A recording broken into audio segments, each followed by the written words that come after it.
kafir, and they categorize kafir as harbi, which means you're at war with Islam. Those who disagree with us, some of them will surely go to hell.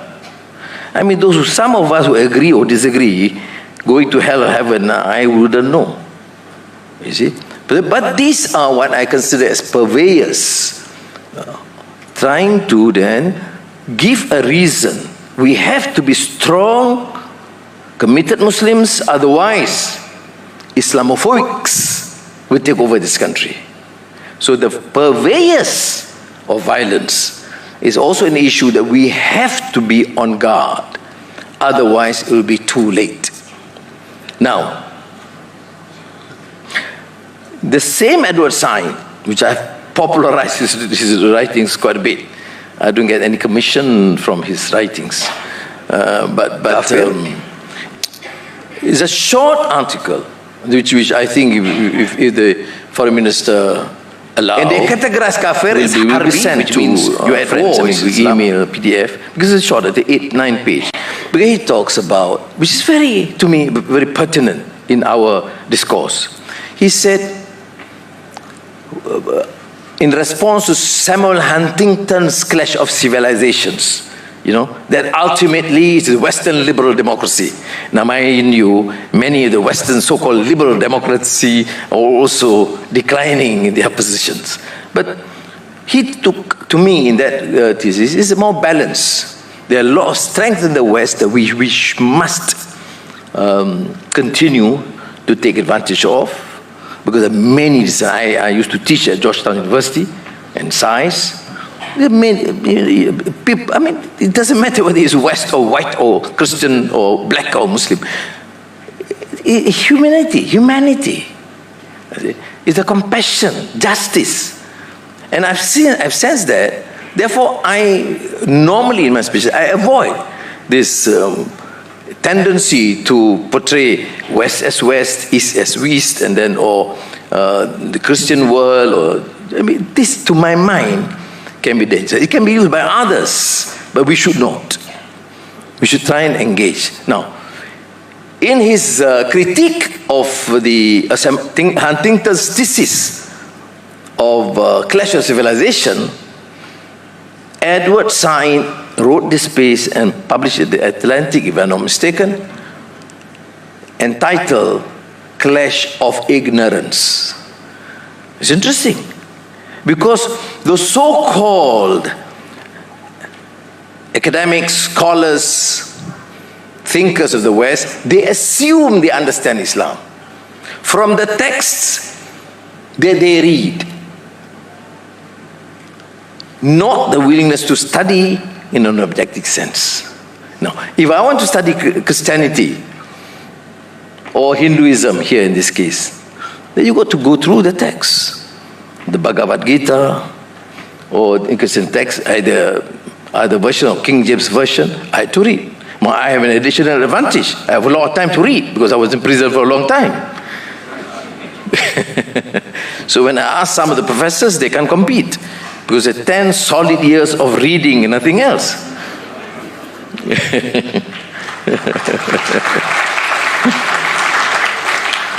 So, Edward Said, the one says critique is important. It's clash of ignorance. I mean, it's not only the West, even the Muslim world.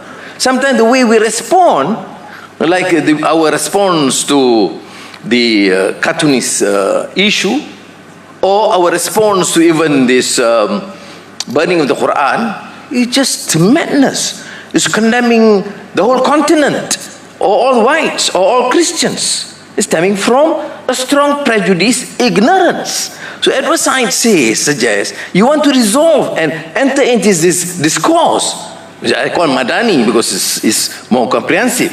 Cultural empowerment, economic empowerment, cultural empowerment, and social empowerment. So that's Madani is in brief. Otherwise you have to read script. I think Foreign Minister, have you sent the ambassadors the script? He has not done so. And you know the problem, microelection, he represents the other party.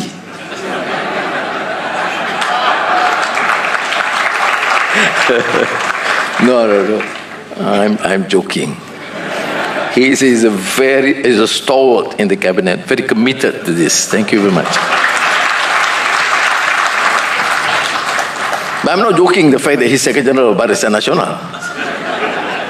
And the President, the Chairman is here. And Edward Said, he said, we, the Muslims also, lack this understanding. Yes, there's gross injustice. Look at the fate of the Palestinians. I mean, to me, it's mind-boggling. I can't understand how we as human beings can tolerate this. I have a difficulty. If at all anyone can just help me out, I don't know. And people are being killed, their houses are being taken away. Oh no, it's a 2,000-year history. What's going to happen to Malaysia? Everybody talks about 2,000-year history. There's no place to many of us. But so I still, the answer is, of course, a reasoned discourse. So Edward Said suggests that therefore, why don't we, the Muslims, understand them, the others, and they too try and understand us, and stop this madness, this crazy profiling people according to their race or their religion or where they come from. Well, it is a major task. It'll be easier said than done. I hope I'm more successful. Even I'm struggling with this, to try and convince my colleagues on, particularly from various parties and religious denominations, can we just try and engage? When I said, let us have a Madani discourse, I said, no, Madani discourse is Western, secular, liberal. Because Anwar must have taken it from John Locke, Ziauddin Sardar, Amartya Sen. Amartya Sen is a great political economist, very passionate about poverty and inequality. And suddenly he's been dumped as a liberal, secular. Therefore, must be rejected at all costs. These are trends. It's affecting the minds of many Malaysians too, particularly the young. That is why I have strongly urged government missionaries, agencies, you want to ensure that Malaysia survive as a united, multiracial, multicultural country, it must be through understanding and respect. There's a verse of the Quran that talks about differences, sects and tribes and languages, through ta'arafu, through understanding and appreciating and knowing one another, not through a condescending view or displaying arrogance towards each other. So in conclusion, do you believe that Islamophobia should continue as a firm belief? No. Must we do more? Yes. You know, in the Alliance of Civilizations, I think supported by the United Nations, Spain and Turkey has started this remarkable initiative. I attended one major conference in Turkey on Islamophobia. But I would encourage in our future sessions to get a team, experts representing Islam, the other religions, particularly those in Malaysia, and the West. Because there are many, to my mind, many scholars, academicians in the West, or from the West, who do not share that prejudice, hatred for the other. And I think this sort of exchanges, to my mind, would be useful.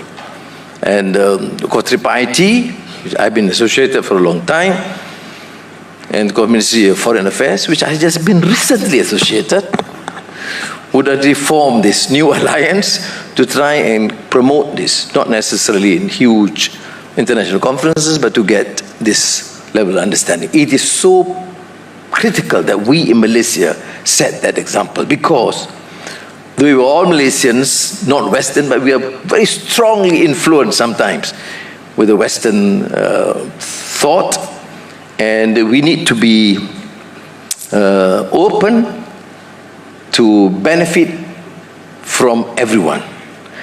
But ultimately, as the great Algerian thinker stated, it must be indigenous thought, which means it must come from within,